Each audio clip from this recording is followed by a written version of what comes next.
എടാ ഞാൻ 49 കമന്റ് ഇടാ, എന്നിട്ടാണ് അവ ഒരു കമന്റ് ആക്കി അവ കൊണ്ടുപോയത്. അത് പിന്നെയും കുഴപ്പമില്ല. ഒരു ഗീവേവിൽ ഒരാളെ മെൻഷൻ ചെയ്യാൻ പറഞ്ഞ് അവനെ പോയി മെൻഷൻ ചെയ്ത് അവൻ വന്ന് തിരിച്ച് എന്നെ മെൻഷൻ ചെയ്ത് ആ ഗീവേവ് അവ എടുത്തോണ്ട് പോയി. ഇതാണ് അവസ്ഥ. അല്ല സാറെന്ത് ചെയ്യുക? ഒരു ഡിസാർട്ടിയുടെ ഗീവ് ഉണ്ടേ, അവനെ എനിക്ക് മെൻഷൻ ചെയ്യുന്നു. അതങ്ങനെ മനസ്സിലായി. ഓട്ടി കയറിയോ വണ്ടി? പഠിക്കാലോ. കുഴപ്പമില്ല, അവൻ കൊണ്ടുപോയിക്കോളൂ.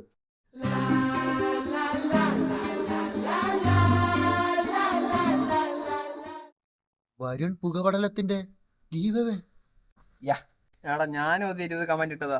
ഇത് എത്രാമത്തെ ഗീവ് ആടാ? വല്ല കൂടോത്രമാണോ? ആണെങ്കിൽ പറഞ്ഞു, ഞങ്ങളോട് രക്ഷപ്പെട്ടിട്ടാ. അതുകൊണ്ടാ എടാ ഞാൻ ട്രൈ ചെയ്താ ഇനി 2 ഐഫോൺ ഒരു താറ് വന്നിട്ടുണ്ട്, പോയി എടുക്കണം. എടാ എനിക്കൊരു ഐഫോൺ തരുവാടാ. സോറി അളിയാ, പറ്റത്തില്ല. എന്റെ അമ്മമ്മയ്ക്ക് റീൽസ് എടുക്കാൻ ഫോൺ എടുക്കാന്ന് വാക്ക് പറഞ്ഞു, നടക്കത്തില്ല അളിയാ. ആ ഇനി പറഞ്ഞിട്ട് എന്താ കാര്യം? ഗീവൊക്കെ നിർത്താൻ പോവില്ലേ? ആ തന്നെടാ ഞാനും അറിഞ്ഞത്. മ്യൂസിക് കാണിക്കുന്ന കിട്ടിയ ഗീവേ സാധനങ്ങളെല്ലാം തിരിച്ചു കൊണ്ട് കൊടുക്കണോ? ഇതൊക്കെ എവിടത്താ അല്ലേ? അതേടാ.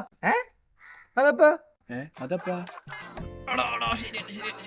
അപ്പൊ ഇനി ഇവന്റെ അമ്മ എങ്ങനെ റീൽ ആണോടാ?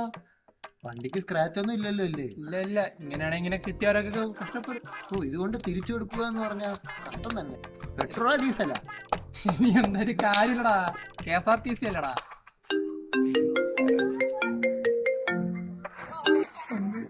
ഹലോ എടാ മോനെ, പറയമ്മ. എടാ നിന്റെ അച്ഛൻ 50 ലക്ഷം ലോട്ടറി അടിച്ചടാ. 50 ലക്ഷം രൂപ അതെടാ, നീ എളുപ്പം ടിക്കറ്റ്. അച്ഛൻ ലോട്ടറി അടിച്ചാ? ആടാ വേഗം വാ. ഓക്കെ ഞാൻ എത്തി. എന്റെ ലോട്ടറി അടിച്ചാ 50 ലക്ഷം രൂപ. ഇത് ഞാൻ എടുത്തൊരു ടിക്കറ്റ്. എനിക്ക് ഐഫോൺ വേണമെന്ന് പറഞ്ഞു. എന്റെ ഐഫോൺ വെച്ചോ. പിന്നെ നിനക്ക് എന്റെ വണ്ടിയിലെ താക്കോല്. ഇത് പിളിക്കുക എന്ത് വേണം ചെയ്തു. ശരി.